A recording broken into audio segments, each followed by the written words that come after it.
ఇప్పుడు వ్యవసాయం చేస్తున్న చాలా మధ్యతరగతి రైతులందరూ వాళ్ళకి 10 ఎకరాలు, 15 ఎకరాలు లేకుంటే 5 నుంచి 10 ఎకరాలు ఇలా ఎక్కువ భూమి ఉన్నా కూడా ఆ రైతులందరూ ఏం చేస్తున్నారంటే కొంచెం తక్కువ భూమిలోనే మాత్రం వ్యవసాయం చేస్తున్నారు. ఎందుకంటే ఎక్కువ భూమిలో వ్యవసాయం చేస్తే ఎక్కువ పెట్టుబడి అవసరం అవుతుంది. మళ్ళీ ఎక్కువ పెట్టుబడి వాళ్ళ దగ్గర లేదు. ఒకవేళ వచ్చినా కూడా అంత ఆదాయం వస్తుందని డౌట్ అనమాట. ఒకవేళ ఆదాయం వస్తుంది అని తెలిసినా కూడా అంత పెట్టుబడి పెట్టేకి మళ్ళీ అప్పు తీసుకొచ్చేకి ఈ వాతావరణ పరిస్థితుల వల్ల చాలామంది రైతులు వెనకడుగు వేస్తున్నారు.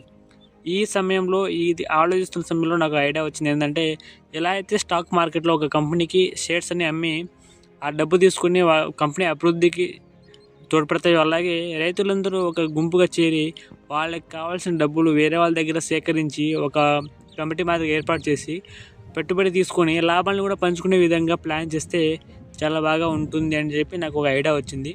ఈ ఐడియా ఎలా ఉంది అనేది మీరు కామెంట్ల ద్వారా తెలపండి.